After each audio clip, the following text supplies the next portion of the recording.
A continuación, Psicología Ahora.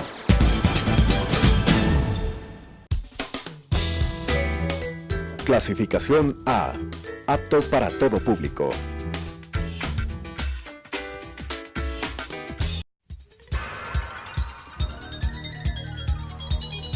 Las opiniones vertidas en este espacio por la producción y dirección del programa son de exclusiva responsabilidad de sus autores y de quienes intervienen en ellos.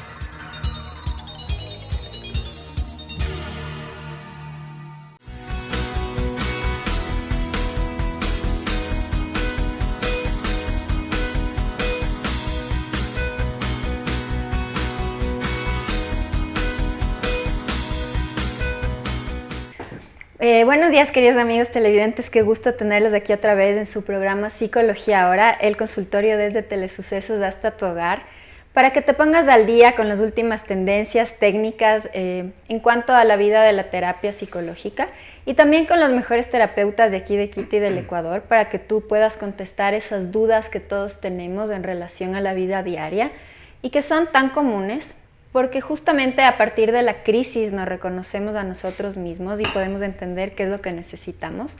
Y también siempre les menciono en los programas que hay que sacarse ese tabú de que hay que ir a terapia cuando tenemos un problema gravísimo, sino que más bien deberíamos todos ir a terapia para reconocernos, entendernos, saber qué nos está pasando, soltar situaciones del pasado, del presente que nos pueden tener estancados, proyectarnos hacia el futuro, entendernos mejor y muchísimas cosas más. Entonces les recomiendo siempre que vayan a terapia. Hay que quitarse ese miedo.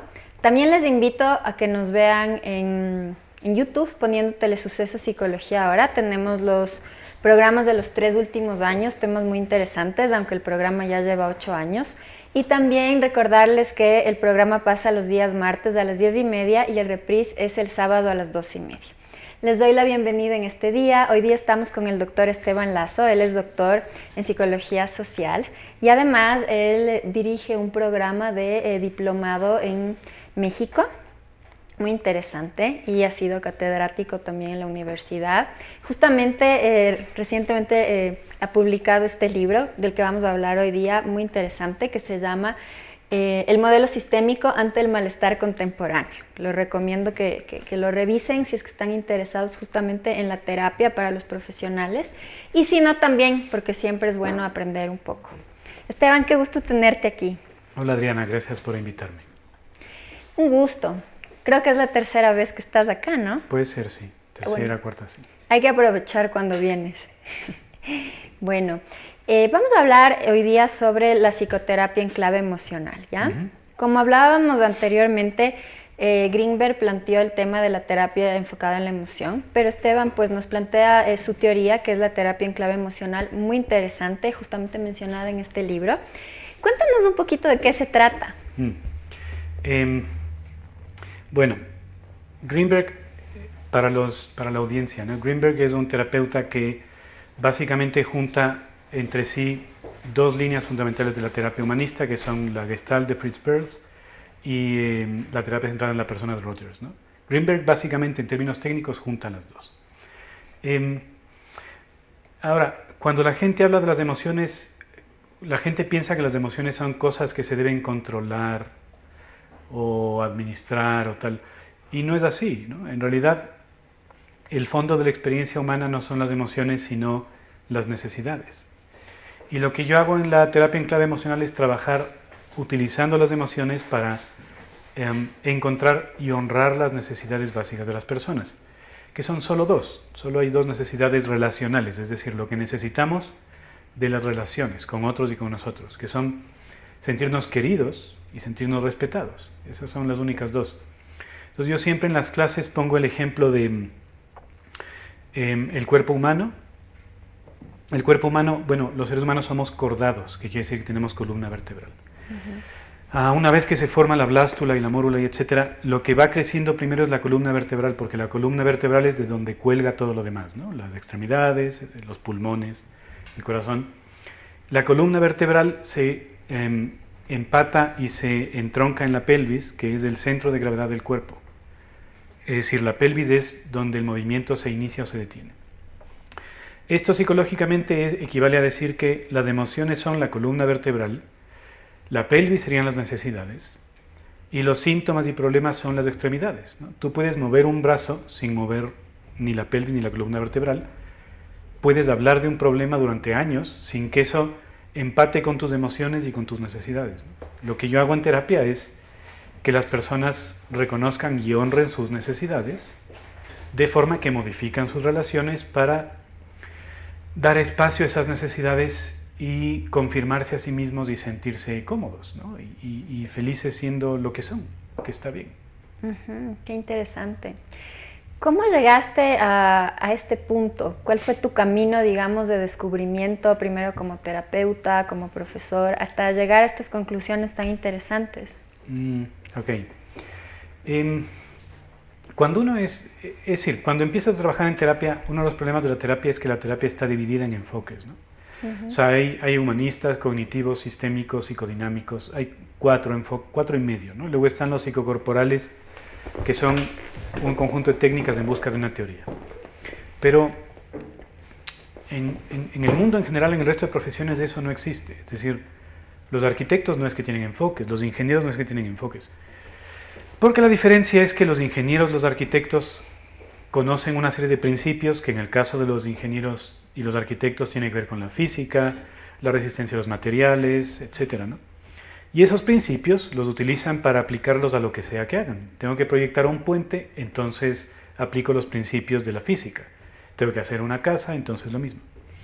En psicoterapia, como no hay todavía una comprensión de los principios generales que van más allá de los enfoques, los terapeutas estamos divididos y de hecho no dialogamos entre nosotros, ¿no? Los sistémicos están de un lado, los cognitivos del otro, no se hablan, ¿no? Entonces, a mí eso siempre me pareció absurdo, porque pues, el ser humano... Y limitante también, ¿no? Claro, es decir, al fin de cuentas terminas en una endogamia en donde solo hablas con tu grupo. En la búsqueda de principios que trascendieran esta endogamia, yo procuré formarme en todo lo que pude. Entonces, inicié formándome en psicoanálisis, en terapia psicodinámica, que nunca me convenció del todo, porque tiene varias críticas que son reales. Luego me pasé a formarme en terapia cognitiva, que también tiene otras críticas, pero en cambio compensa las críticas del psicodinámico. Luego me formé en terapia sistémica. En medio hice una formación en psicodrama, o sea, hice un montón de cosas. Y luego está la idea de que hay que integrar, ¿no? Lo que llaman la terapia integrativa ecléctica. Que eso yo creo que es un error, porque eso es hacer un locro de camarones. O sea, no puedes integrar las técnicas a nivel de la técnica. Tienes que entender los principios que subyacen a por qué la gente mejora y cambia. Esta teoría es una manifestación de lo que yo creo que son los principios básicos del cambio humano, independientemente del enfoque, seas cognitivo, sistémico o psicodinámico. Lo que estás haciendo genera, si funciona porque haces estos principios. Y el principio básico, como mencioné en las clases, es honrar la necesidad. Es decir, reconocer y honrar tu necesidad de ser querido y respetado en cada contexto importante para ti, incluso con relación a ti mismo. Ese es el principio fundamental del cambio. A la inversa, cualquier síntoma y cualquier problema es un resultado de no honrar tu necesidad en ese contexto. Es así de simple y así de amplio y general. Bien interesante. Creo que muchas veces nos damos vueltas antes de aceptar una necesidad, ¿no? ¿Por qué crees que se da ese fenómeno y que a veces pues, la persona tiene que ir a terapia para poder reconocer, aunque a veces pueda haber miedo, de lo que necesita y de lo que es, ¿no? Porque, bueno, en primer lugar, en nuestra sociedad las necesidades no son reconocidas como tales, ¿no? Y además, si eres hombre, tu necesidad de afecto queda desconfirmada, y si eres mujer, la de respeto, porque la sociedad es así, es patriarcal, etc. Pero honrar tu necesidad implica ponerte vulnerable frente al otro o frente a ti mismo. O sea, implica ser capaz de decir, te quiero y me gustaría estar contigo. Y eso, por dar un ejemplo, es algo que la mayor parte de gente no puede hacer, porque tiene terror de que el otro le diga que no. ¿Okay?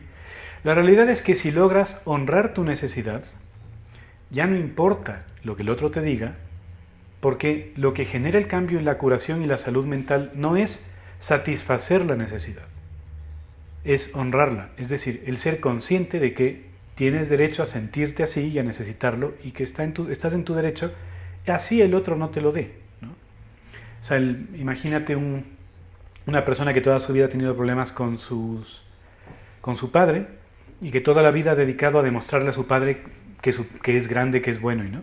Entonces un día, después de terapia o sin terapia, va y le dice al papá: mira, toda la vida me he dedicado a demostrarte que soy bueno y que soy inteligente. Y yo sé que tú nunca me vas a decir que lo soy. Yo sé que te cuesta. Ya no lo voy a hacer más porque entiendo que era algo mío y que lo soy. Cuando la persona hace eso, se libera de ese círculo en el que está atado y además libera al papá también, ¿no? Porque el papá, por primera vez, escucha un pedido y no un reclamo. En muchas terapias se les pide a los pacientes que reclamen a los padres. Eso es un error, porque reclamar es forzar. Y el amor y el respeto son cosas que se tienen que dar libremente, ¿no? Y si no se dan libremente, no son ni amor ni respeto. Es decir, el respeto que se obtiene por la fuerza en realidad es miedo y no te alimenta, no te hace sentir mejor. Y el amor que se obtiene por la fuerza en realidad es culpa y tampoco te hace sentir mejor. Entonces, claro, todas estas son mensajes que la gente no conoce porque la cultura dice todo lo contrario, ¿no? Dice: no le digas porque se va a aprovechar de ti, te vas a poner a su merced, haz como si no te importa, ¿sabes? Con lo cual nosotros mismos generamos los síntomas que luego nos lastiman. ¿Cómo se puede vincular, por ejemplo, un trastorno de ansiedad generalizado con el no reconocer la necesidad? Ok, eso es una pregunta más compleja, ¿no? Hay que entrar un poco a la raíz del trastorno. Todo síntoma es un intento de más o menos satisfacer una necesidad sin honrarla realmente, ¿ok? Los trastornos de ansiedad suelen estar... Las personas que sufren trastornos de ansiedad como espectro sintomático preferido, o sea, ¿qué es lo que sufren frecuentemente? Son gente que normalmente su estrategia ha sido ignorar su necesidad de afecto y volverse autosuficientes e independientes solo en base a la necesidad de respeto. Entonces son gente que se endurece a sí misma y va por la vida diciendo: yo no necesito de nadie, yo estoy solo, a mí no me importa, ¿no? Hace no mucho tuve un paciente así, ¿no? Claro, tú puedes ir por la vida así durante el tiempo que te alcance, pero va a llegar un día en donde estás caminando por la calle y te caes, o tienes un infarto, o te echan del trabajo, y entonces necesitarás que alguien te ayude. Y como tú has construido tu vida en base al mito de que no necesitas de nadie y eres poderoso y Superman, entonces eso se convierte en un trastorno de ansiedad. A las personas con trastorno de ansiedad además hay un mecanismo intermediario que es: interpretan su experiencia corpórea en clave de enfermedad física. O sea, están agitados y en lugar de decir estoy nervioso o estoy cansado, se dicen tal vez me va a dar un paro cardíaco. Entonces esto les conduce al trastorno de ansiedad. Claro, el trastorno de ansiedad es un intento de que los demás le cuiden sin tener que pedir que le cuiden, porque está enfermo, ¿no? Si pudiera ir y decir me siento mal y necesito que estés conmigo, entonces reduciría la ansiedad. Pero si hiciera eso, rompería su imagen de sí mismo de que es omnipotente y autosuficiente, entonces no lo hace. Entonces sigue generando el síntoma. ¿Tiene sentido? Y esto también en relación consigo mismo. Son personas que tampoco a sí mismas son capaces de darse afecto ni respeto, sobre todo afecto. No son capaces de decir me siento triste, me siento dolido, quiero cuidarme a mí mismo, de abrazarse por dentro, ¿no? No pueden, porque creen que eso es una debilidad. Para el trastorno de ansiedad siempre lo que está en juego es si seré débil o fuerte. ¿Okay? Ese es el tema. Y cualquier cosa es una debilidad. Qué interesante tema y tengo tantas preguntas en mi mente en este momento, pero quiero focalizarme en una que es para las personas que nos están viendo y tal vez no tengan la posibilidad ahora de ir a terapia. ¿Cuál sería el camino para reconocer las necesidades y aceptarse uno mismo? Claro que es algo bastante complejo y no creo que se pueda resumir tan fácil, pero tal vez una sugerencia de cómo poderme aceptar más, tal vez. Es que aceptar no es el término que yo empleo, porque aceptar suena a resignación. Ok. ¿no? Tienes razón. Suena como a bueno, pues me toca aceptar, y eso está mal. O sea, no hay que resignarse, ¿ok? Las necesidades no nos hacen débiles, al contrario, son es lo que nos da vida. Si no hubiera necesidades, no habría vida. Es decir, uno trabaja, uno se vincula con personas porque necesitas cosas, si no estarías muerto, serías una piedra. Entonces no es aceptar el término es honrar. Honrar quiere decir reconocer esa necesidad como la manifestación más pura de tu ser más íntimo. Eso en realidad es más fácil de lo que parece, o sea... Te pregunto porque yo creo que en la terapia llega un momento en donde con el paciente pues buscas eso en realidad, ¿no? Y es como que buscas que el paciente, justamente como tú dices, se honre, yo me atrevería a decir se ame. Sí, pero mira, eso no es difícil, lo difícil es quitar lo que lo impide, ¿ok? Todo el mundo que me escucha, o la mayor parte de gente, sabe perfectamente dónde le duele y qué es lo que le duele en las relaciones cercanas que tiene. Todo el mundo lo sabe, todos lo sabemos. Porque se te hacen evidente, o sea, tú te entristeces en una relación, te enfadas en una relación. Lo que pasa es que lo anulamos activamente, nos decimos a nosotros mismos, no le voy a decir, no importa, no es para tanto, ya se le va a pasar. Ahí estás anulando y desconfirmando tu necesidad, deshonrando tu necesidad.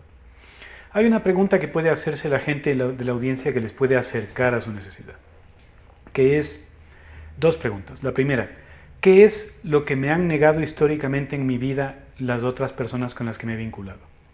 Históricamente en tu vida, ¿qué es lo que te han negado? Tus padres, tu pareja, tus hijos. ¿Qué es lo que no has tenido y que quieres tener, que se te presenta como necesario para ti? ¿Solo va a ser afecto o respeto o las dos? Y la otra pregunta es, ¿qué pregunta me he estado haciendo a mí mismo durante los últimos meses que me esté rondando la cabeza y que todo el tiempo esté masticando? Todo el mundo nos estamos haciendo alguna pregunta todo el tiempo, durante un periodo, durante meses, ¿no? Preguntas como, ¿me divorcio o no me divorcio? ¿Tengo o no tengo hijos? ¿Cambio o no cambio de trabajo? Esa pregunta está directamente conectada con tu necesidad. Y cada vez que tengas un síntoma, lo único que estás haciendo es tratando de resolver tu necesidad sin honrarla, ¿no? Estás intentando resolver algo sin honrarlo. ¿Tiene sentido? Y te das cuenta porque el síntoma, en lugar de mejorar las cosas, las empeora, obviamente.